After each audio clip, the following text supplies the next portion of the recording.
Hello, and welcome to From Earth to Space, NanoCanada's first ever international conference on nanotechnology and deep tech. I'm Chris Mcleod with Edmonton Global, and we're here right on the main show floor of this nanotech conference. So we're going to come in all day today, all afternoon, and tomorrow afternoon. We're hosting a series of sessions with leaders from across our region, across Canada, and around the world about nanotechnology. Nanomedicine, really from everything from Earth, literally right to space. The first conversation is with Josh Hayes. Josh, thanks so much for joining us. Thank you so much for having me. I'm really excited to be here. Yeah, great. So you're here in from McGill, from Montreal. Yep. Tell us a little bit about your background and what you're up to. So I did my undergraduate studies at Concordia University in mechanical engineering, and then I started to develop a fascination for medicine, and I started to do some research on a volunteer basis at the Lady Davis Institute, and I came across my supervisor who I did my graduate studies with, and I just graduated from a master's degree in experimental medicine from Experimental medicine, Okay. all about the experiments. Yeah, interesting. So were you really able to link that engineering to the medicine? Absolutely. I think research is very multidisciplinary, and I think it's actually completely multidisciplinary at this point. Yeah. It's no longer somebody who just has a degree in biology, doing work in biology, and just chemistry, doing chemistry. I think it's a marriage of engineering, of the natural sciences, mathematics, and that's how wonderful products come together. Yeah. Okay, really interesting. Yeah. So, I understand your background for why you'd want to be here. Is there a more kind of practical reason why you came to this conference? So I've been involved in this research in this machine I'm going to present to you today. Okay, right here. This is what we call the plasmonic point of care qPCR machine. So Hold on, say that again. The plasmonic point of care qPCR machine. qPCR. So I'll explain all those got it. nitty-gritty details to you. This is a project that I was involved with. I first started as a volunteer, I'd say 3 years ago, just over a summer, and I was so fascinated that I actually just went back to the same lab with the same project to help develop the machine, help test it, work out the kinks. This is our prototype. It's our first prototype that we've been developing for a long time. And what we're doing, I'm just going to jump right into it. I was going to say, it's a good-looking little thing, but it's a good-looking little thing. So I'm sure you heard of the COVID pandemic that we've been a part of for the past little while. So one of the biggest problems during the pandemic was that a lot of our testing, and the majority of our testing, is centralized. So PCR received emergency use authorization from the government to be one of the main ways to actually test for the virus. And these machines are big and clunky, and they're expensive, and they're kept outside of testing locations. So this causes a problem, number one, in testing delays. Yeah. So patients would go get tested, they wouldn't receive the results for 4 days, and with our ignorance that we had at the beginning of the pandemic in terms of not understanding how the virus propagates, people would go out and infect other people, and that's a big issue, right? So I think anybody, I think most of us probably got at least one PCR test. That's it. Either because we showed symptoms or because we'd been exposed. I know from my own experience, it was very large facilities, hundreds of people all on lines, everybody wearing masks, but odds are if you're not sick, you're in that space. I think a lot of us were worried about, are we going to get sick just by being here? Yeah. So it's that, and then those samples going to some testing facility. Exactly. Gigantic machines to run the tests, get results days later. Yeah. Okay.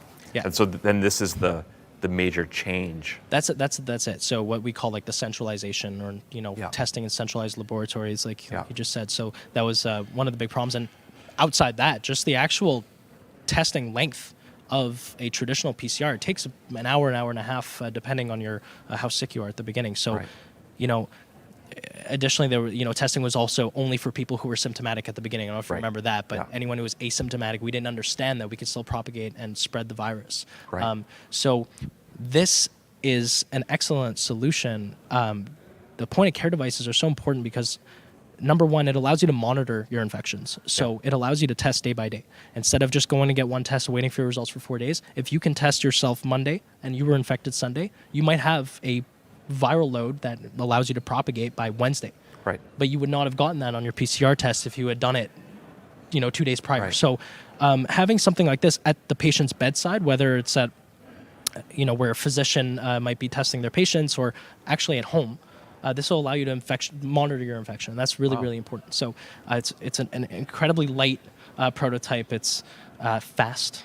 Yeah. And I'll just segue here because we're at the nano, you bet. The nano particle conference here. So why is this here? Is important? It's small, but it's not nano. Exactly. There we go. So it's not the Small Canada conference, the Nano Canada conference. So inside our testing tubes, how it works is PCR in general. What it does is that it fluctuates temperature. So it goes between different temperatures, and we have conventional PCR tubes that our samples are held in, just like any other PCR machine would have. And what it does is that it allows us to take very little amounts of DNA and amplify them, copy them billionfold. Okay. So if you have a billion copies of DNA versus like the 10 you might have had at the beginning, you can actually detect it because you have so much of it. Right. So traditional PCR platforms use metallic blocks, these things called Peltier blocks, to heat the samples. You need to heat and you need to cool. That's how PCR works. So it heats from the outside in. But for us, we have gold nanorods inside our samples. So we heat from the inside out. And it's complicated, the technology, but these gold nanorods, once they're irradiated by laser light, they heat instantaneously. So we actually, instead of using any big chunky block, which is really the weight-bearing thing in a PCR machine, we use lasers. Yeah. And then again, how do you fit big lasers in here? Well, we use these things called VCSELs, and they're very small lasers, 1 by 1 millimeters. Wow. Yeah, they're tiny. So if we were to go back like a few years, how, again, PCR test machines, I'm thinking these gigantic machines. Now they're quite small. Lasers would have been very, very large in the past as well. Now they would fit inside this. Yeah. So how fast has that moved? And are there lots of lasers that are that kind of small? So VCSELs are actually, don't take my word on it 100%, but they are telecommunications tools. I don't know what their purpose that they serve, but they're not meant to be lasers per se and what you would use in a laboratory. The VCSEL implementation was a huge step forward because our actual first prototype was this big, clunky machine. Oh, wow. It was a huge class 4 laser. They're very dangerous too, right? The second thing is that these VCSELs are also very low. They require low energy input. So that is a huge step forward because these can be taken to underserved communities, for instance, that don't have access to electricity, right? Yeah. If you're able to generate this power that you would need from a big clunky PCR machine, you wouldn't get it. You can't bring that abroad to in remote, let's say in the desert, remote community, far north. Absolutely, exactly. You want to do water testing, which is also really, things like this. The applications are abundant, but that transition from big lasers, this is plasmonic technology, is relatively new for like 10 years, but the VCSEL implementation is really what allows it to be this size. Yeah, very cool. Yeah. But again, like my problem is that every piece that you're saying, I could drill in and ask you 100 questions. Yeah, I know. So it's... do you mind if I just pick this up? Absolutely. So this is really quite a small, light. Again, you can imagine. I think you actually wore it walking in a backpack. Yep, I did. You could really get anywhere in the world and use something like this. Yep. Okay, that's really, really interesting. Is it just for COVID? I imagine. I mean, PCR tests. It is for that everything. Style we could do for everything. Okay. Exactly. Can you talk about then just how much this can be used against different types of diseases, different things that are happening? So in terms of diagnostics, I actually focus a lot on my thesis on sexually transmitted infections. So there's a huge demand there. And one of the reasons why is because physicians will often administer broad spectrum antibiotics when somebody comes into the clinic, whether they're symptomatic or asymptomatic. And lots of issues with that. Exactly, like antimicrobial resistance, it's a huge driver. So 50% of the time, actually, research has shown 50% of the time that they're erroneously administered. So it's propagating to this problem of antimicrobial resistance, and it's a big problem. So if a physician was able to test on the spot, we wouldn't have to administer these antibiotics. We can go into forensics beyond medical diagnostics. It can do any pathogen within medical diagnostics. RNA-based viruses, so coronavirus. Chlamydia itself is a DNA-based bacteria. So it's a little bit different how you do PCR, but it's able to do it. It's called RT-PCR for the RNA-based viruses. So let me just pause you on that. Sure. Right away I start thinking about, transmitted diseases, sexually transmitted diseases, and often it's vulnerable populations that have, more longer-term issues with that. And it may be harder than to track people down after a test where, again, 10 minutes, it's almost instantaneous. It's right during an appointment. Exactly. So then you could do you figure out what their issue is, what the treatment protocol should be, all while somebody's in a 15-minute appointment. That's it. Exactly. Wow. And that's a real game changer. The test, what I like to call the test to result turnover time, it's crucial. Yeah. And within our PCR machine, we have real-time amplicon monitoring, which means that we can actually monitor the DNA amplifying in real time. Right. So we can correlate how sick somebody is, their viral load, their pathogenic load, to the results we see on the screen. Wow. Right. So someone in COVID who is asymptomatic will have less virus inside of their bodies. Someone who's very symptomatic will test positive, for instance, on an antigen test, right? Yeah. And we can correlate those. So then again, getting into the precision health, you can decide maybe how much, how aggressive to be with treatment. Exactly. And that's, you can alter your treatment plans personally. And that's where personalized medicine comes in. Yeah. This whole thing comes full circle, right? Yeah, totally. So, gosh, I'm just swimming with questions in my head. Did this really start with COVID and pandemic, and now it's got other applications, or did you start really broad application? And it really took flight with the pandemic. It really, really took flight with the pandemic, and there are tremendous applications, like I just said, even outside of diagnostics, like forensics. The genetic testing, 23andMe that they're doing now. Anything that's DNA based or RNA based, you can use it for, right? But it did take flight with the COVID pandemic. That's, I think, people saw the necessity for point of care rapid diagnostics. Fascinating. Again, we only booked 15 minutes. We probably could have booked like an hour. I think it's your first time you've been here in the Edmonton region, first time, obviously, at this conference, first time we've done it. Any kind of quick thoughts before I throw it over to Kessie and our next panel? Oh, I'm overwhelmed. I think this is incredible. I'm so happy to be here and just, see the innovations and see what people are saying, and, opens up your perspective on precision medicine, nanomedicine. Yeah. Okay, fantastic. Well, come back next year. Again, this is the first time we've ever hosted the NanoCanada's From Earth to Space. It's an international conference on nanotechnology. Our plan is to keep it here for at least the next 10 years and grow it into an incredible show that's going to attract the world. And speaking of attracting the world, I'm going to throw it over to Kessie, who's going to talk to some world-leading experts in a whole bunch of different fields that literally go from the ultra small to the super large. Kessie, over to you. Hi, thanks for joining us. My name is Kessie Kopecki, and for anybody just tuning in, we are here live at the Edmonton Convention Centre at the NanoCanada conference, From Earth to Space, and we're talking about everything from Earth to space in nanotechnology and deep tech.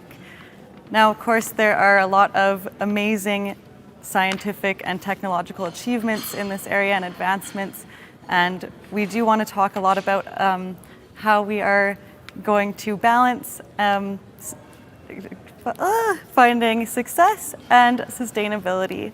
So with me here is Josipa, Phil, and Mark. Thank you guys so much for joining us. Thanks for having us. Yeah, great. I'm not sure if we're supposed to have that so you can hear us, but thank you. So I'd love to start with just an introduction from all of you. Let us know what you guys are working on and who you are. Josipa, you can go ahead. Sure. I'm Josipa Petrinic, and I'm the president and CEO of QTRIC, which is the Canadian Urban Transit Research and Innovation Consortium. So a really, really long name, but we do really cool stuff. So all that we do is basically technology innovation for low carbon smart mobility. So things like electric buses and hydrogen fuel cell buses, and now autonomous shuttles for transit solutions. So we try and get those projects designed with transit agencies, help them get the money for it, and then try and get it all launched, and then put loggers on everything to figure out if it's actually working the way it's supposed to work. It's pretty much what we do. Oh, cool. So what exactly is an autonomous shuttle? Yeah, well, I mean, it's the big debate of the day, right? A couple of years ago, it was all about electrification. We've kind of gotten over that hurdle. Now it's about autonomy and electrification. In the world of public transit, an autonomous shuttle is basically a mini bus. If you think about a small bus out there in the world, take away the driver, and the idea is that it should be able to operate in zones that are like 1 to 2 to 3 kilometers. So they might go from an LRT station to the hospital, or from the university to the business campus. Places where buses are typically not going to be sent because it's too expensive. Like a 40-foot bus is $500,000 plus a driver plus all of that. Kit and caboodle, if you put a little shuttle on there and you don't have a driver on there, you might be able to move people and help them not get in their cars. And in Canada, we have a lot of these first kilometer, last kilometer problems. So people drive a lot when really a small shuttle could do the job. So that's what they are. It's the idea of autonomous cars but shuttles, shared mobility, lots of people on the shuttle, like 6 to 20. But there's a far way to go to make it safe and secure. Oh, that's great. And Phil, how about you? So yeah, I'm Phil Swan. I'm the founder and lead principal engineer of the Atlantis project. And what we're trying to do is to convince people that it's possible to transition from an economy where we go into space with rockets and theoretically spread out into the solar system at great expense in terms of carbon footprint, to an economy where we can do this with space infrastructure that's far cleaner. And at the same time, we can solve some problems here on Earth. And renewable energy problems such as energy storage can be addressed with the similar technologies that we're developing for space transportation. So that's our mission, is to try to bring around this change in thinking and to challenge some very well-established ideas that have been around since Wernher von Braun first started inventing rockets. That's so cool. Yeah. Okay, so very different scopes. How about Mark? Yeah, hi, I'm Mark Salomons. So I am the team lead for microscopy at the Nanotechnology Research Center here in Edmonton, and it's part of the National Research Council. So we have a large number of research centers across the country. And the project I'm talking about today is the NanoMe, and so it's an open source transmission electron microscope. So we want to really bring microscopy, develop a community around it in Canada, and bring the expertise to be available for people, and to have a sustainable community where it's supported by people, they can build it themselves, and we can help kind of foster that innovation for them. Okay, so for the theme of sustainability, what are you hoping to achieve with something like that? Well, so with the federal government, we know that there's ebbs and flows in funding, and depending on which particular party's in power. And so what we want is a sustainable community where it doesn't rely on us funding it. And we also know that microscopy for people can be very expensive. There's many companies where it's inaccessible. And so we want to be able to have this community of support that is self-sustaining. So once we've started it, just like open source projects like Linux, it will just continue to evolve. Okay. And what does sustainability really mean to all of you, for all of your projects and in your fields? Yeah, well, definitely I like this idea of it can last on and on without necessarily a top-down force controlling it or having to fund it all the time. But and that feeds into what we're doing. But sustainability for us is really about energy sustainability and cost sustainability. So it means that we should be able to get to where we want to get to in the world, get from point A to point B with energy sources that are renewable, that can be accessed by future generations, and so that we're basically not using up all the resources on the earth to do what we want in this generation in the here and now.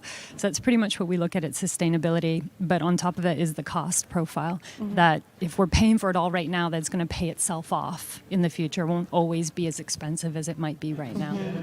So Phil, Yeah? I'm seeing a little bit of a bridge here, this point A to B, Right. but on a much grander scale. What does it mean to you? So our scale, our greatest ambitions are huge. So they're quite the opposite of nanotechnology. But we actually see a series of stepping stone projects that we could engage in to get us there in steps, incremental steps. And among some of those projects are energy storage projects. So we have some ideas around how we can store energy more efficiently than lithium-ion batteries for grid-scale storage, and how advancing these ideas can actually make people a lot of money through investing in storage. Now, storage is very important because most renewable technologies are intermittent in some way. Like the sun doesn't shine in the night, and wind doesn't blow all day long, and waves are pretty stable, but they're not completely 100% consistent. So you need storage, and the degree to which we have storage limits, in a way, the degree to which we can transition to a completely carbon neutral economy in the future. If we don't have cheap enough storage, it won't happen. So we're hoping we can help make that happen. So can you tell us a little bit about how these projects are working and the technology to store that? Yeah, so most people are familiar with the idea of a flywheel. as another type of way to store energy. But the problem with the flywheel is it can only store so much energy before it actually breaks apart. Another idea that is similar to a flywheel is to make a ring and support the ring on magnets. So you can imagine like a particle accelerator is a device that sends particles around on a series of magnets. Well, we want to create a steel ring and spin it around on magnets just like a particle accelerator does. And what's interesting about this idea is that as you scale the diameter of this ring supported by magnets, the energy you can store per dollar you spend on the device goes up logarithmically. It doesn't sort of stay flat like a flywheel or a lithium-ion battery does. So as you make bigger and bigger rings, you can store more and more energy for the same amount of money. And this is very attractive. It makes you kind of creates a financial incentive to make ever bigger rings. And we think inevitably that's going to lead to some really cool projects like particle accelerators that are in the ocean underwater. And then this idea of a tethered ring, which is an infrastructure that can take us off the surface of the planet without creating a massive carbon footprint in the process. I might need a micro version of that for our buses. Yeah. Well, they did make flywheel-based buses. Yeah. That is true. Yes. That is very true. Yeah. So speaking of microversion, Mark, what a nice segue. What does sustainability mean? What does sustainability mean to you in this sense? Well, I think sustainability for us is just having our projects go on without, federal funding or provincial funding, having it taken up by private industry and by individuals, and just having it perpetuate without our, continual involvement. Okay. And so right now you're mostly dealing with federal and government funding at the moment, and so the project right now is federally funded, and so to get it off the ground, we're relying on that funding, and so we're making all the mistakes and in making the blueprints and ironing out all the difficulties so that it's a lot easier for people to build and operate. So what are some huge challenges or key challenges that you're overcoming right now with your project? Well, there's lots of those. Even transitioning from building a one-off to thinking how could this be easy for other people to build, and maybe incorporating 3D printing and things like that, and making it kind of foolproof, and requiring less of our input and making it more user-friendly and easier to use. It's a different skill set. We're used to having a one-off experiment where we control everything, but to send it out to the public is a completely different regime. So once it's done, it goes out into the world. I just like to add to this that I think is very cool that the government is thinking about not just producing a paper study, but producing assets that people could really use, put in their computers, 3D print things, real files of technology that they can actually use to build things directly. That's really a very important transition, I think, that the government and these sorts of agencies should make all over the world. Yeah. Because the paper studies can only take you so far. Yeah, and I think there's actually a general theme here, to be honest, in terms of the economic sustainability, you're talking about getting it out into the world, getting it commercialized and scaled up.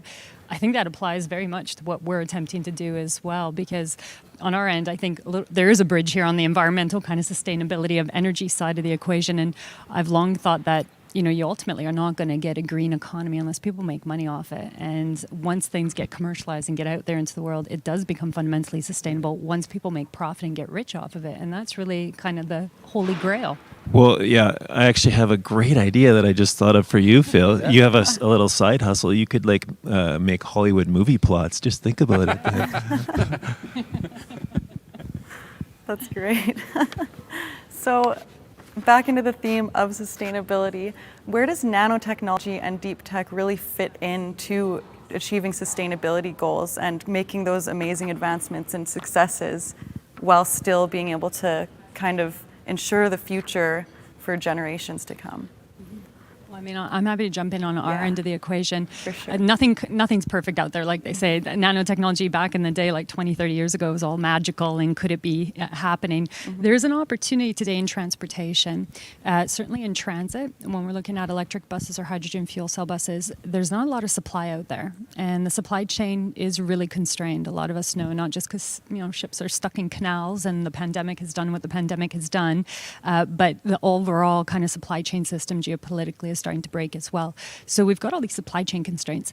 And then we've got these really high-end pieces of technology. And transit agencies and rail operators need these things out on the road, out on track, 24 hours a day. So when things go wrong and they need replacement parts, they don't have 2 or 3 weeks to wait for a part to come, or 2 or 3 months, and that's what it's taking. So one of the ideas from the nanotechnology world is essentially within the 3D printing zone of things, and has 3D printing maybe started to allow us to 3D print really specialized parts that can get to the doorstep of Edmonton Transit in a matter of hours rather than weeks or months. And that might be able to help reduce the cost of maintaining this really high-end technology that's going to also help decarbonize the earth. I mean, on the challenge side, nothing's perfect, right? So one of the big issues around nanotech and 3D printing is how certifiable is it? Like if you're printing a specialized part for a rail car, that's a hydrogen locomotive. It hasn't gone through all the testing that the NRC does at its rail testing yard in Ottawa, and hasn't gone through all these certifications. So the flip side of it is we can print it fast and it can fix the problem, but is it safe? And that's right now where some transit and transportation manufacturing is. But there's a big opportunity. It could reduce costs and speed fixing up the system really quickly. And is it just a Band-Aid essentially? I mean, even if it is a Band-Aid, it gets the buses out on the road until the real part can arrive, right? It could be a midterm, long-term solution if we could solve that safety issue. So I'm just also curious, kind of from like a remote or rural perspective, what kind of considerations are there for that then? Yeah, I think why 3D printing really does open up a world of possibility, because to get parts, whether it's a fuel cell stack, a battery component, or an axle, you know, whether it's these traditional parts or these newer technology parts, to get them to major city centers is a problem right now because they're manufactured in relatively few places around the earth. Generally, it's not in Canada, so it's already traveling a very long journey to get here, and then to get it to the far north, add the additional complexity and the cost. So one of the ideas that's a little bit out there right now, but is the idea of having these micro production facilities around that are basically 3D printing facilities. And 3D printing does allow remote communities the possibility of being able to have local manufacturing. So there's that possibility. It's an exciting one, certainly in transit and transportation. That's great. Has there been any start with that, or? Not, in fact, I think the NRC is one of the first to try and start talking about 3D printing of maintenance parts for rail and the safety issues. And then there have been also in Canada some 3D printed autonomous shuttles, not just parts, but the actual shuttle in Toronto and in Durham. They were deployed rather than manufacturing them off a supply chain. They were actually 3D printed. They didn't last too long. There were issues not with the manufacturing, with the AV components, but nonetheless, those are some examples where it actually did get out on road and people actually got on the shuttle and actually used it for a temporary period of time. So it gives us hope. So Phil, sorry, it looked like you wanted to chime in here. Well, I was just thinking of, you were asking about nanotechnology and how it could help, and I was thinking about my field. And recently I saw that some astronomers had discovered with their telescopes somehow that there's a large number of these small balls of carbon floating out in the universe. I don't know how they figured this out because they're too small to see with a telescope. But it got me thinking that what if they were manufactured by some society out there and that these little balls of carbon were actually small fuel tanks that were filled with hydrogen once, and they became kind of a rocket fuel. So I thought, well, maybe nanotechnology could come up with a way to make a little ball of carbon and fill it with hydrogen. And that would be a great rocket fuel because, you know, hydrogen today is a kind of a clean burning fuel, but it's very difficult to use in a rocket. Like, your rocket has to be excessively large and excessively cool, which makes it very complicated. But if you could put the hydrogen in these little tiny balls of carbon, that would be a nanotechnology, and it could change the entire industry. And so maybe there's some smart person out there who can think of a way to do that. I don't know. I don't even know if it would work, but maybe the aliens already did it. So maybe you're the smart person. I don't know. I'm not that smart. Maybe you're the alien. I'd just like to add, being Dutch, I'm very pragmatic. And so one of the things we want to do with the work that we're doing is just develop a community of expertise in Canada. So like a lot of the top microscopes in the world come from Japan, some now in the US, but a lot of those places have built an industry for a long time. And so even though these things we have these beautiful grand visions, but we also want to build our economy to be able to build these technology futures for the world from Canada in the future too. So nice. Okay, so what are you seeing in your fields, all three of them, that has been really vital to achieving this kind of sustainability, fostering even sustainable practices and research? Well, I'll start off in the transit world, Yeah. because there's 10,000 reasons raised to the exponent of 10,000 more reasons to say no to new technology. Transit is funded by taxpayers, and as taxpayers, we don't like throwing a lot of money at stuff that doesn't work. And when you get new technology out on the road, generally it doesn't work. Lots of stuff goes wrong. So one of the solutions, or one of the opportunities for getting this stuff out on the road and getting this stuff innovated, is you have to find the champions. The ones who are willing to take a hit and show up to the mayor and to the city council and maybe not get promoted and maybe even put their job on the line a little bit. You have to find a few of those leaders who at least have enough self-confidence to really push it through at city council level. And in Canada, happily, we've had a few. So, we have about 200 transit agencies, roughly. Of those, only about 20 are right now looking at new technologies like electrification, hydrogen fuel cell. They're all kind of philosophically looking at it, but only about 20 actually have gotten involved. And when you drill down into it, there is usually that one person at the head of transit or at the second level of transit that has been willing to stake their career on it. So it's a non-technological answer to a technology problem. Technology just doesn't crop up without champions who push it forward against all odds and sometimes really lose reputation over it. Because our first buses out the road, our first hydrogen buses, our first battery electric buses, our first autonomous shuttles, they've all failed across Canada in good ways, the way that technology innovation requires. You have to fail over and over and over. And yet they've had champions behind them who have come right back punching to try again. That's rare. And as we find those champions, we work with them, and Edmonton is one of them. Yeah. So Edmonton Transit has one of the largest fleet of electric buses deployed at a time when everybody was saying it's way too new, so many unknowns, costs are unknown, the grid isn't ready, et cetera, et cetera, et cetera. And because of that, now a lot of that knowledge is being shared across the country. So that kind of pathway towards commercialization of new technologies is needed, the champions behind the big idea. That's great.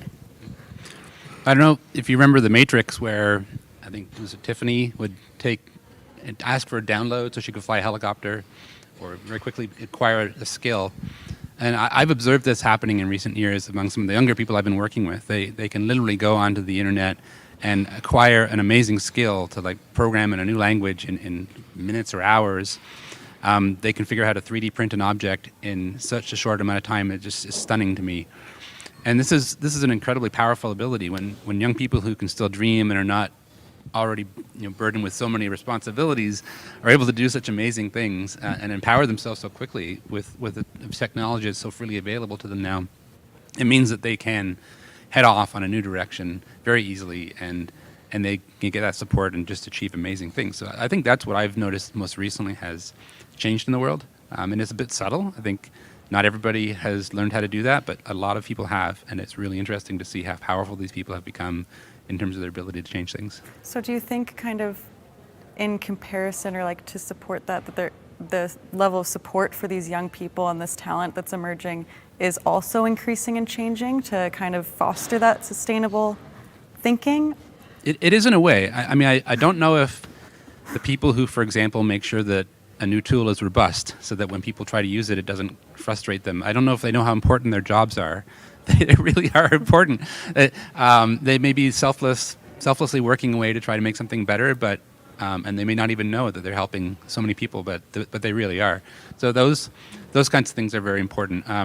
When the government can see how throwing some money at that might help, or when private industry is willing to share some of the work they've done to develop a tool with the rest of the community to make it open source and to support it properly, they're doing a lot that'll pay back to themselves later anyway.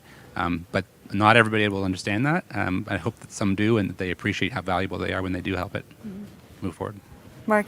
Well, yeah, one of the things that actually motivates the technology sometimes can be interesting. So, for example, coronavirus, we think of all the bad things about it, but it's really given us a pull to have the instrumentation to be able to view viruses, which happen to be quite easily viewed in our microscope, right? So some of these things happen and we realize we need the technology. So there's this this hunger for the technology, so that helps to motivate it too. Can I add maybe a point, though, since we are in Alberta? I'm going to say something born and raised Calgarian, but I now live out east, so I'm about to be hated for this statement. But one of the best things, ironically, that's happened to Alberta is the dip in oil prices. And I know that's hard to say because so many people, including my own generation, made so much money off conventional oil production. And although we call it unconventional, it's still a conventional technology, fossil fuels. And I know oil is well represented here. But the reality is, because so many young people, including my age, were able to earn such high figures of income in such a conventional and traditional industry for so long, it stymied innovation in this province for way too long, which is why we've had an undiversified economy in Alberta for so long. And when we first started Q-Trick about 7 years ago, I had staff in Calgary because oil had dipped at the time, and so people were available to work. We went from Lethbridge to Fort McMurray, back and forth and back and forth and back and forth, looking for any company in Calgary and Lethbridge and Edmonton and Red Deer that was willing to work on battery electrification, hydrogen technology, autonomous technology, software, AI, big anything in this sphere, anything at all that we could work with. And the consistent answer we got was a door in our face because it's not linked to an oil client. I think times have changed. That was 7 years ago, but those were young startup companies that were still looking for their big client to be an oil firm. That's not the case in the rest of other provinces where we have a bit more diversification, and I truly do hope, like the fact nanotechnology is taking a foothold in Edmonton, it's part of this diversification with this innovative thinking that creates the champions that get the new technology out the door that help diversify an economy away from just conventional technologies. So on that, I have another just follow-up question, and any of you guys can answer this.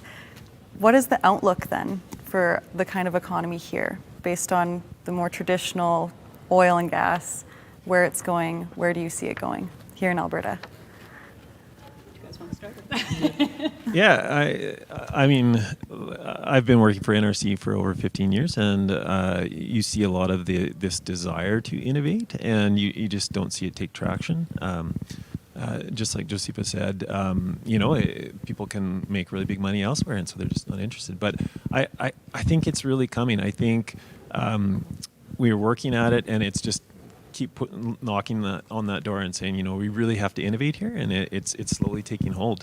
There's a number of companies, and we actually, in our research center, we have an innovation center on the 4th floor. There's a number of very successful companies there, and it's really good to see. And I think it's happening. We just have to kind of persevere. So. I think one of the things is the status quo is getting too expensive. So it's really easy to just not think creatively, not innovate, not break out, start up a new company or whatnot when carbon is cheap. And carbon is getting more expensive. Diesel's expensive, gasoline is expensive, and whether it's carbon pricing or supply chains or geopolitics, add it all up, carbon's getting more expensive. So I do believe people are motivated by money. I just don't think we're motivated a lot by morality and ethics. It's too abstract. It just doesn't drive us and get us out of the bed, but money does. And when things get expensive, or by contrast, things get cheaper and therefore profitable, industries start to shift, people start to shift. My paycheck and my mortgage can now be paid off of energy storage and green tech in a lot of areas. In 20 years, it wasn't possible. Mm-hmm. So I do think, per your point about it's hard to get people motivated, it's so much easier when the traditional pathway is unsustainably expensive. And now you're looking at good paychecks and good salaries in this green sector. And that's starting to happen for reasons beyond just Alberta, geopolitically, and because every city in Europe and every city in Canada and most of North America has now passed a climate emergency. So whether we like it or not, it's happening. Okay, thank you so much. So we have just a little under a minute, so I'm just going to leave one more question. I'll give it to Phil. Okay? Why should people care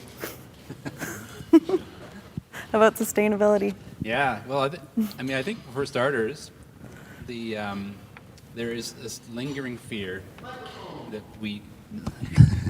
there is this lingering fear that we all have about the future, and it does, I think, not serve our younger generations well to have this fear hanging over their heads. There's also great reason for optimism. And so by making progress, even if it's not moving a lot of money, but just providing validation for these ideas that are more sustainable, encouraging the people through some kind of validation process, just give them a chance to talk, present, say their ideas are good. These sorts of things will create hope.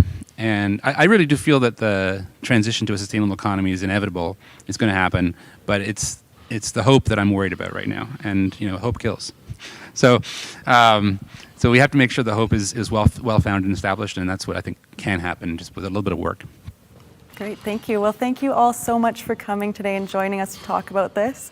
It was a real pleasure, and I hope you guys enjoy the rest of your time here at the convention. Now we're going to move on to Chris Mcleod again to have a discussion about medicine and health. Great, thanks, Kessia. And honestly, I had to really resist the urge to jump in about 18 times in that conversation. It was really, really interesting. So again, we're here at the From Earth to Space, an international conference on nanotechnology. And it's really this intersection between everything from Earth right through to space. And a big piece of what we're talking about next, just go that way, Mo. A big piece, and Mo's our camera guy, so that's a little bit of the fourth wall there. A big piece of what we're talking about in this show is about medicine. So Afsana, thanks so much for joining us. Thank you for having me. So we had just a little chat, before we sat down here. You're doing some really interesting work in the field of nanomedicine in particular. Can you just give us a little bit of your background and what are you working on? Sure. I'm a pharmacist by training, so and then I came here and got my PhD, and then became an academic at the University of Alberta. And so my work is in the area of nanomedicine, as you mentioned, mostly working in the area of oncology and doing some work also on inflammatory diseases such as arthritis or heart failure as well. Wow. So I think you're underselling it a little bit. So you're working on some medicines, but you're really doing some remarkable research and developing, precision health, nanoscale medicines to treat some of the trickiest diseases that are out there. Yes, that's right. That's what we're trying to do. Yes, we are working on different technologies that may lead to the development of precision medicine, as you mentioned. Medicine that can treat the right site in the body and doesn't affect the normal tissue, so the patient doesn't experience lots of side effects from the drug, and also the medicine will become more effective that way and can treat the disease. So targeting, like if we use cancer as an example, yes. So it targets the cancer cells, both to treat the cancer cells and when you're using things like chemo, that it's being directed right there and not damaging cells around it? Yes, that's what we are trying to do. And also we are thinking that way the patients will experience less side effects from the drugs. So the quality of life will become better in cancer patients, for example. And at the same time, because the drug gets into the target only, or at least preferentially, then the effect of the drug will become better, and then you will see better outcome from the therapy. Right. So I mean, there's and we chatted a little bit about this a minute ago, but there's kind of the two approaches. It's a medicine, figure out which things that it impacts on, or you've got a variety of medicines that you're trying to figure out which ones are the most effective. Where do you sit in that, or do you do both? I work with actually a team of different scientists. So if we consider the work that we are doing in the team, then we can say we are doing both. Okay. But the specific area that I myself work in is we try different medicines, and then we try basically carriers that are at nanometer size range. And then we try to see which carrier fits which molecule, and then try to basically target those drugs into the site of drug action using the carriers that we have developed. Really interesting. And I mean, we often talk about that as kind of small molecule medicine, and nano being about as small as you can get.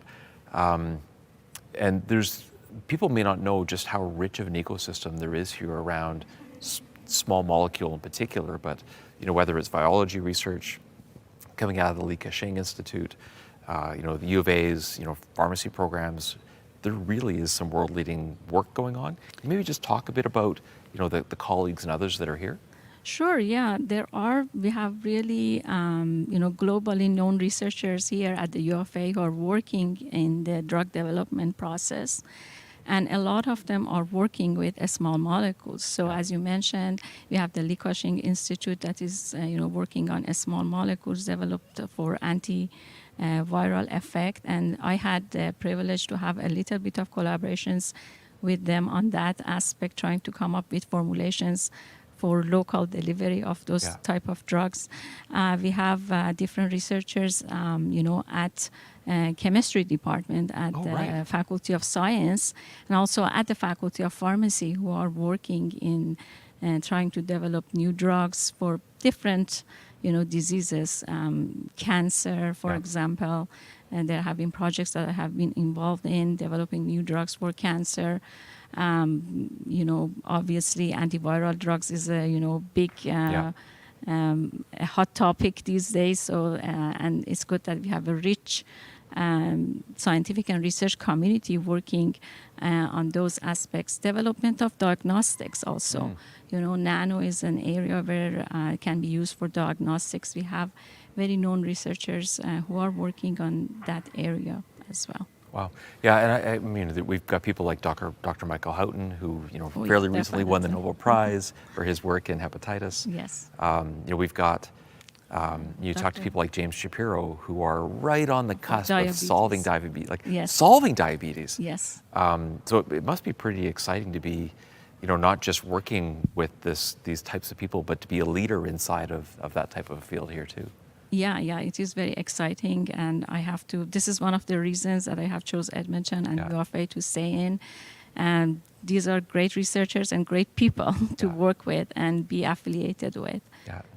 We have Dr. Lauren Tyrell as well, and lots of different goes names. on and on. It goes on and Well, on. and I'd say too that it's you're collaborating certainly with people across the University of Alberta and what's happening in Alberta, but you've got many relationships with people in other parts of the country, other parts of the world. Can you give us just a bit of a sense of, maybe take a project and with someone maybe in Texas? Can you give just some examples of what you're working on? Sure, yeah. We have been, for example, working in the area of heart failure, and there is a technology that was developed in my lab, and a company in Toronto actually got interested in that technology for delivery of drugs in heart failure situation.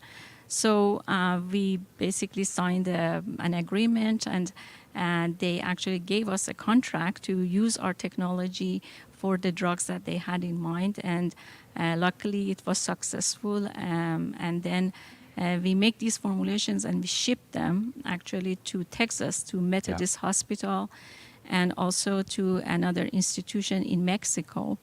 And in two different institutions, they are actually running preclinical studies in animal models of heart failure. And we have got very good results so far. Yeah. And so we are basically very close to one publication that is coming out perhaps by the end of the year. And so these are some type of collaborations that we had. And for example, we had other researchers, approaching us from University of Wisconsin, for example, from University of Pennsylvania in the past. And so that has led to some other collaborations. I have good collaborations with, researchers, for example, at UBC. I'm part of this nanomedicine innovation network, which is a center of excellence that has been funded by the federal government a few years ago. And there are lots of collaborations. I am a big believer in collaborative research, and I think that's how things can progress much faster. It's how science moves forward. I'm curious too. I mean, the Edmonton region is one of the world-leading centers in artificial intelligence, machine learning, especially reinforcement learning. Is there work that you or your team are doing that's incorporating AI into the research or the products?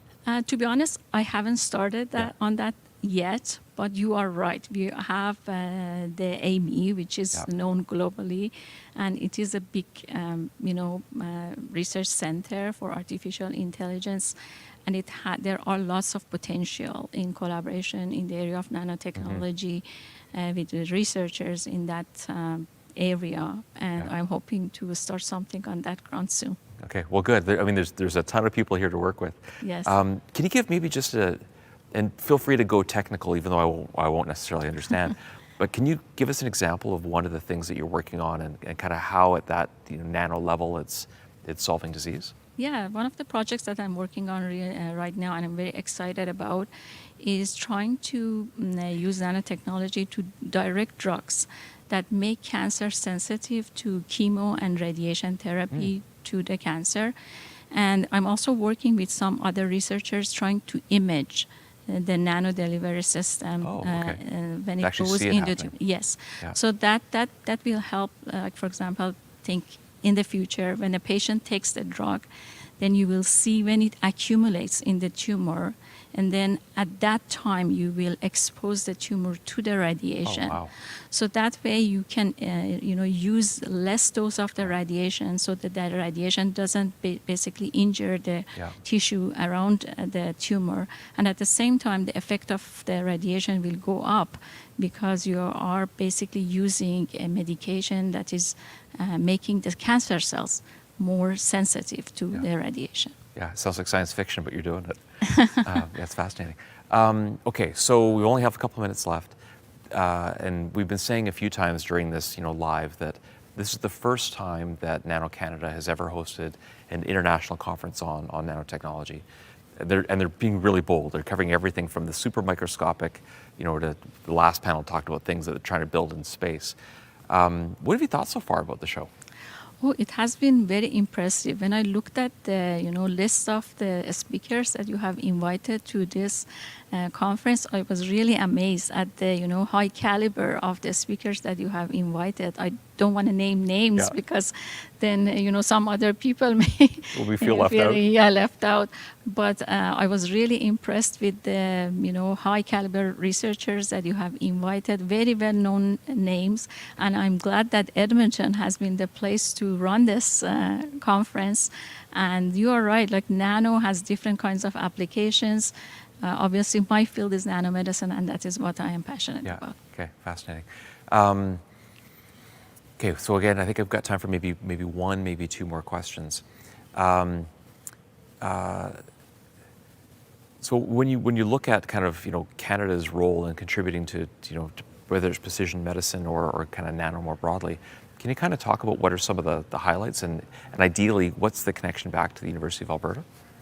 Yes, definitely. I can tell you that perhaps from at least the nanomedicines that are now approved for use in cancer, at least half of them have been developed in Canada or had some connections into Canada. One of the most exciting research in this field has been done in late 80s and early 90s here at the U of A by Dr. Terry Allen, who I have to mention her here. And she was the one who has done a lot of work on maybe the first, and still, in my view, the gold standard nanomedicine that is in the market. We have, lots of other researchers now here at U of A working in this area, working on gene therapy, for example, working on the development of diagnostics. And, I am very proud to be part of that community. Yeah, it's excellent.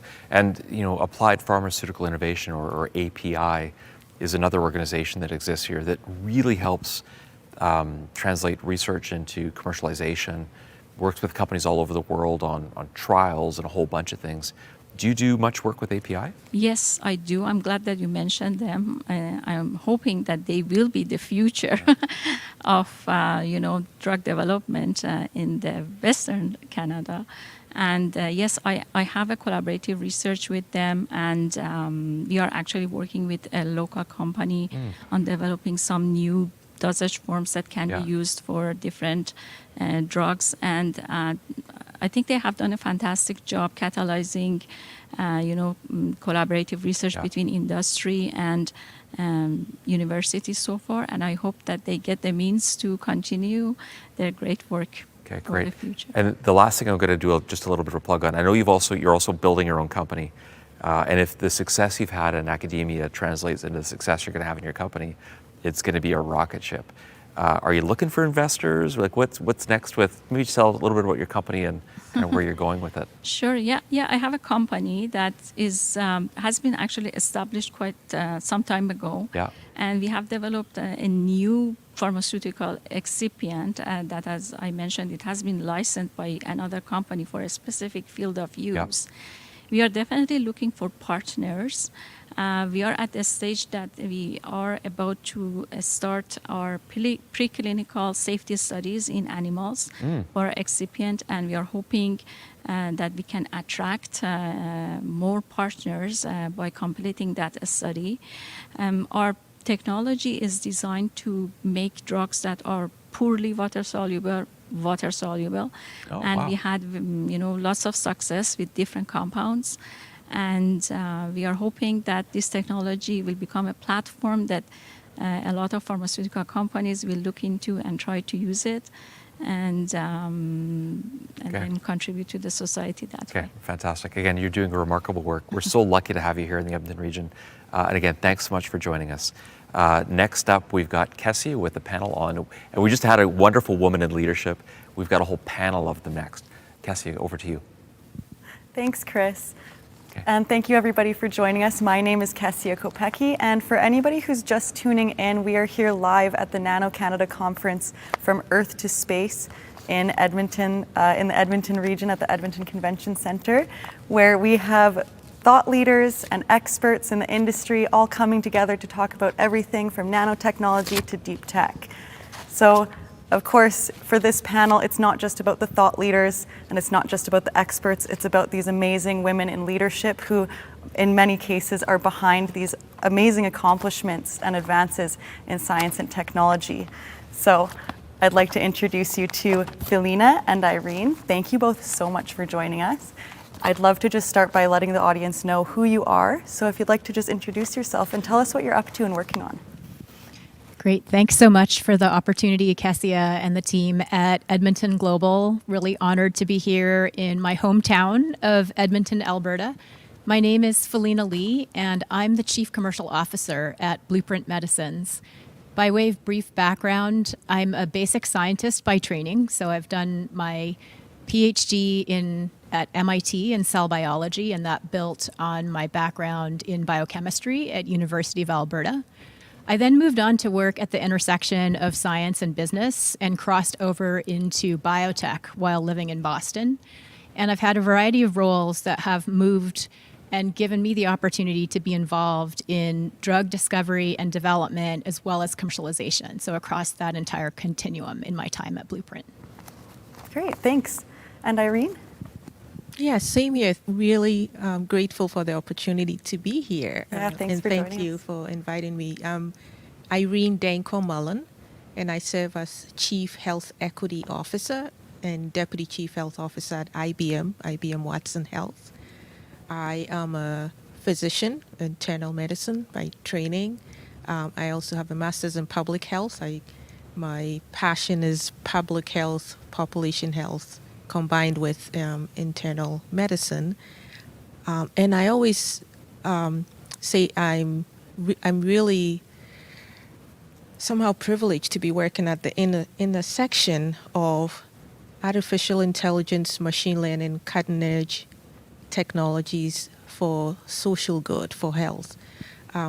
I did not have a linear career pathway. I basically, after I knew I wanted to do public health, so I've worked after my residency in internal medicine, I worked in public health settings in Maryland. So I am from the Maryland, DC, Virginia area, and worked in public health primary care settings, and then went to NIH, National Institutes of Health, where I was working on clinical research, population health, and the science of minority health and health disparities. So I've been there for 8 years prior to joining IBM Watson Health about 6 years ago in my current role. So I've had a diverse experience in local public health and research and now in industry. Something caught my attention. Can you give us more information about what minority and diversity health science is? Did I get that correct? Probably. Yes. I at the National Institutes of Health, I was working within the Institute on minority health and health disparities research.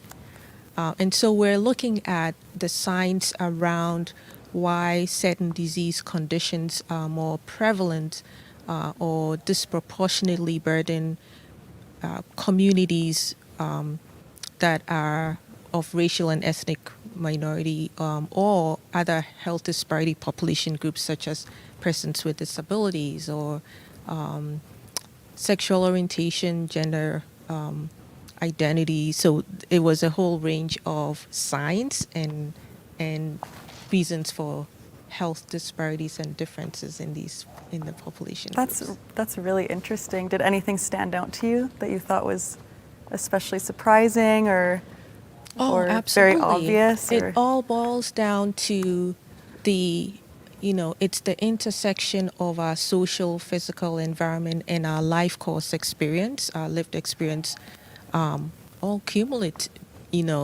all basically are a factor in our health and well-being. And so they are, I ended up publishing a textbook editing a textbook around this, which was published last year. But there's a whole science around health disparities that I think we need to promote and advance into mainstream and integrate into our precision medicine future of health efforts. Well, you're definitely on the right track. Congratulations. Thank you. You're a published author now. Yes. Okay, that leads me to another question. And because it's in the nature, we want to celebrate women in leadership because this is amazing and it's worth celebrating. So what are you proud of? I want to hear bragging. All right, so maybe I will think about this. I think the most intuitive way to answer your question, Kessia, is just to think about how women in leadership, that concept, I think, has really gained steam and evolved even over the course of my career, right? And so I remember the days of early on working in the biotech industry, and many of the leadership in the early stages of my career were male, and maybe less diversity of representation. And that being said, I had the opportunity to have had some incredible mentorship from white males and other males that I worked with. But I think where that became challenging for me is as I started taking on sort of my more and more leadership responsibility, right? Becoming a people manager for the first time or taking on sort of more visible leadership roles. I initially faced this challenge of how do I develop my own voice and how I lead in these situations when most of what had been patterned on me was not less leaders who kind of maybe looked like me or presented like me. And so I'm coming to the sort of pride in a second, but I always sort of start with, I think the early days were more challenging actually, and sort of how do I find my voice? If I'm walking into a room,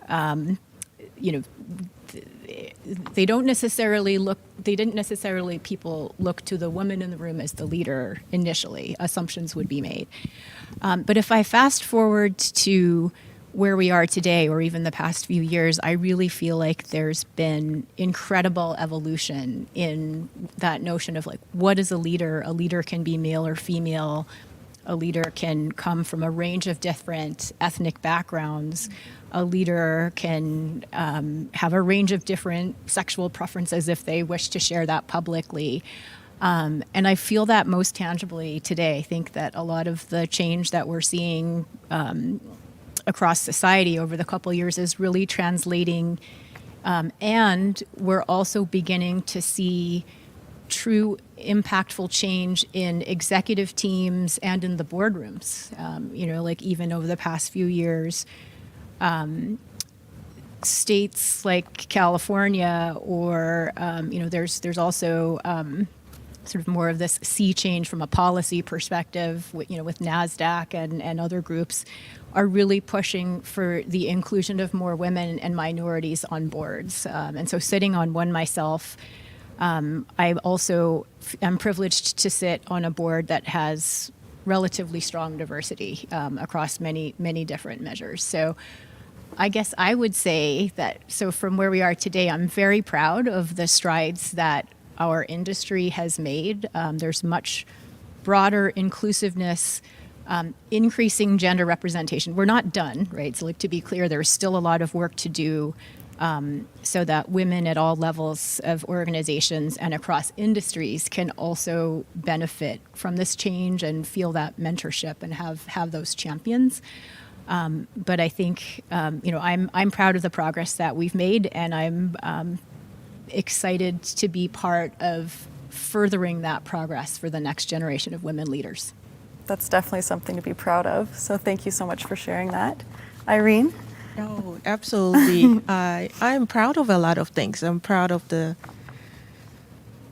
adding, absolutely true in the technology space. A lot of it's been dominated by males, and especially in leadership positions. So I'm really proud of where we've come and where I've come, right?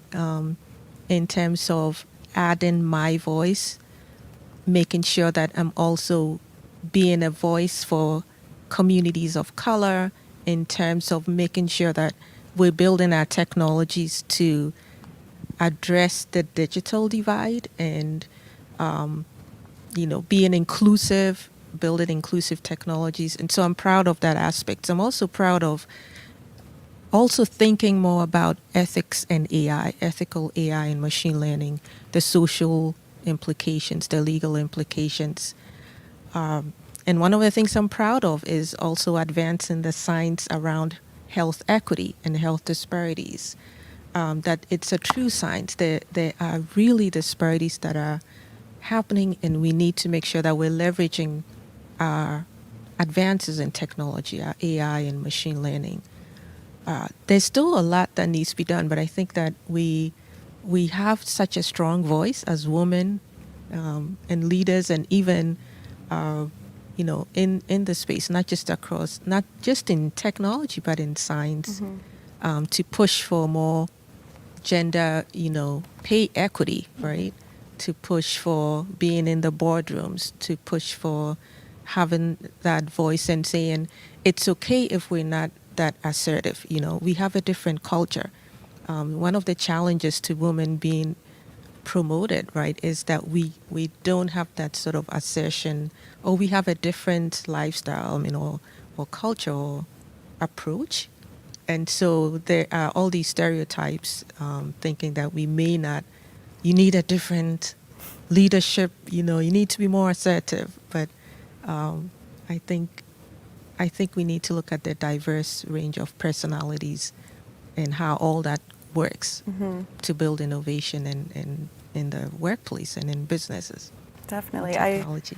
I just want to take one step back, because I heard you say something a couple moments ago. You mentioned a digital divide. Can you explain what that is?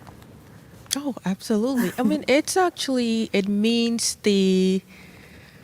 all the technologies and the lack of resources in underserved communities, lack of access to the digital evolution. So it could be, the Fitbits, the wearables. It could be broadband or wireless connection. And we've seen that with increase with the pandemic, where there needed to be a shift to telehealth and telemedicine. And the fact that there was so much to do around literacy in technology for, patients who may be, older populations or in rural areas where there was lack of access. So it's more broad, and there's truly a divide between the haves and have-nots. But if we're using technology to advance health and medicine, I think we need to bring it to all population groups and all communities. Make it accessible for everybody, so that everybody can get equal care and absolutely the equal attention that everyone needs, I guess, right? Right. So on that note as well, as women in leadership, and as you've told me about your journey, what are some challenges that you guys have specifically faced in getting to where you are, and how did you overcome them? Yeah, maybe to build on what I've shared already, I think that sometimes the challenge in navigating a career path and career development is figuring out how to get from point A to point B isn't always a linear journey, right? I think you've shared a bit of this already, Irene, is that it involves a mix of seeing what opportunities are available and I think taking some calculated risks sometimes. And so I've taken a couple leaps of faith in my career. And so after training as a basic scientist, I sort of realized early on that continuing at the bench was probably not the ultimate, path for me. After working many years in a lab, I wanted to feel like there was a much more direct contribution that I was making than I felt like I could make from the bench, right? There are some scientists who are so mission driven and they have to do it, and those are the ones who have to be doing it, right? Candidly, that wasn't me. And I realized that. I had that self-knowledge. And so that prompted me to learn more about the intersection of science and business. And being in the sort of Cambridge and Boston area at the time, that sort of, infusion of academic innovation, venture funding, early company creation, sort of biotech was blossoming at the same time I was finishing graduate school. And so just sensing that in the environment, I decided to just jump in and spent a few years as a healthcare strategy consultant, working across companies from early stage biotech and companies with novel therapeutic or diagnostic approaches through to multinational corporations. And it was an incredible learning experience, right? To sort of have this exposure to technology, innovation, a lot of different company cultures. It was one of those moments of, am I really going to miss doing the basic science? I still remember kind of the last few days of my postdoc before I was going to leave. But I didn't look back, because when I made that first transition, I realized this is such a rich learning opportunity, and this is really going to open up a lot more opportunities for me to think of where I could go and how I could make impact. The second leap was deciding to enter the biotech industry. And that was, I think, after several years as a healthcare strategy consultant, I became very excited about this notion of precision medicine. So as a cell biology PhD, I had done a lot of projects focused on novel diagnostic technologies and how are we going to, bring biomarker testing from the bench to the bedside to make real patient impact in the real world setting. At the same time, had gotten involved in a lot of targeted therapy and oncology projects. And so I would get really invested in these projects, such that I wanted to be part of delivering on the solution. I wanted to own it. I didn't want to just be consulting or giving advice. And so that was sort of a second leap, right? Like none of the parts of this path are anything I could have predicted. But making that leap and taking what was at the time an entry-level business job in one of the local biotech companies, Genzyme, was something I really struggled with for a period of time. I had been used to this, you pass level 1, you go to level 2, and it was the opposite of a linear career path. I lost a figure off my salary. It was humbling. But once I started in that role, what I realized was the opportunity to have ownership, the opportunity to work on a targeted therapy, to really reinvent how it was being used from a broader patient population to a much more targeted patient population. And, we had early success where that more precision approach was actually able to benefit more patients and grow the business. Mm-hmm. Right. So at that point, I was hooked. I realized I can use my science brain, I can use my business brain, and I can have patient impact. And from there, I never looked back. Right. I grew my career through biotech, and I've had a chance to work now on many different targeted therapies across hematology, oncology, and rare diseases. So maybe to bring it back to your question about challenges, I feel like it's sometimes you have to go sideways to go up, I think is one of those career learnings as we're faced with that challenge of how to grow our careers. And it sounds like you have to be a little bit brave as well. You kind of took a lot of very brave, bold steps and at the risk of sacrifice. I do think that, the leaps of faith are important, right? And at some point, it's less about what looks good on paper, and I think it's more about, do you believe in the mission of what you're doing? Do you trust the people, the leadership, and want to work with the people on those teams? Are there resources and a chance to make impact? And then I kind of feel like then you just got to go. So. Yeah. Irene, I see you nodding. Yes, absolutely agree. I mean, challenges, I would say, proving your value as women leaders, and even women, we know our value, and convincing our counterparts that we could do it and even better. Because anytime there are women at the table, there's more innovation, I think. And it's true, there's been evidence.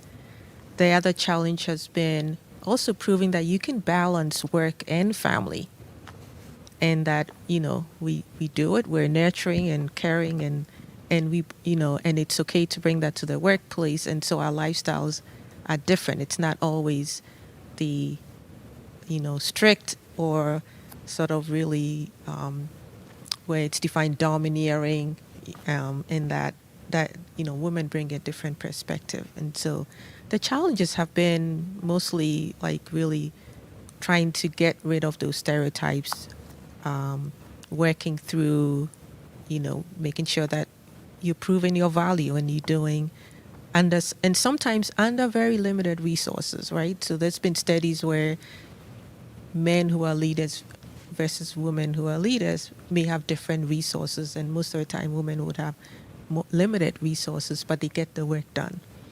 I see you're smiling. I mean, so it's all that and more. But I think that's it. And also, I think we still have a ways to go with pay equity across technology and science. I feel compelled to add more, because I feel like you've raised so many points that resonate.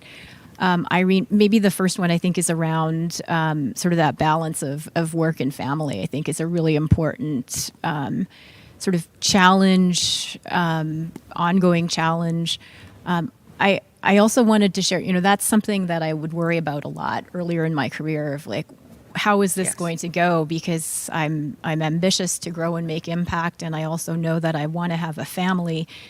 And as I've had the benefit to both grow my career and be a mom and have a loving family, sometimes I wish I could go back and counsel my earlier self not to have been so worried about it. That there was a point where, as we had our son, I was preparing for a big drug launch at the same time, right? Which is probably one of the larger challenge tasks that we could imagine.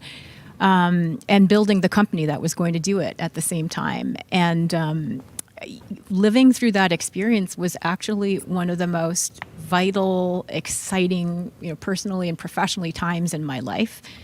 And having come through that, I realized that sort of this years of anxiety that was sort of about something that hadn't even happened yet, it wasn't relevant when I reached that point. That I'm not trying to diminish the problem and say that it's easy, because it's not. We all have to make choices on a daily basis of what we care about, how we want to spend quality time with our family, what replenishes us outside of work. That's incredibly important, and we have to manage those boundaries very, very proactively. But I'm also proud to work in a company, Blueprint Medicines, where actually more than half the executive leaders are women, and all of the executive leaders share these values of it's people first, it's family first. We need to be those things need to be solid for us and for our employees to be in a good headspace to bring our best selves to work. And so those values are I think, really important and apparent. Absolutely, yes. I just wanted to echo onto this. Irene, you mentioned earlier, and it just resonated with me when you said it's okay to bring your home life to work. It's okay to have that bridge. And I think that's just really nice. I feel like it kind of makes the theme. It does, and I So- think we've all been where we work, just like, at IBM Watson Health, really proud that we have women leaders who understand and make sure that, we are balancing, there's work-life balance and there's time for us to, take time off and not have to worry about, this may set me back. And so I think that's been one of the reasons why we've thrived and continue to push for women leadership. Well, thank you both so much for joining us today. It was a pleasure to talk about this, incredibly inspiring. We have a little under 1 minute left. Do you guys want to add anything, last thoughts, any advice for me as an aspiring leader? Yeah, thank you for the opportunity, Cassie. I really enjoyed the conversation and loved learning about you and your aspirations as well in the lead into this chat. I guess I would say be bold, go with your gut, and sort of follow your passion, right? You articulated your passion really clearly. And so I would say it doesn't take much more than that. And I wish you the best of luck. Thank you. Yeah, I echo that, and well said. I would say mentorship, get a mentor. We're all here to support you. As women leaders, we want to see, other women grow in the leadership positions. And so that's really important. Lovely. And good luck. Thank and be you. bold and take a risk. We all did. Well, I wish you both the best, and Thank you. I'm sure this won't be the last we see of you and hear about amazing advancements and accomplishments from both of you. So thank you again so much, and I hope you guys enjoy the rest of the convention here, and maybe we'll be able to connect again. Thank you. so much. Thank you. Thank you, everybody, for joining us. This concludes our sessions, our live stream for the day. If you enjoyed listening and watching at 1:15, we'll be live again on all of our social media channels. Thanks.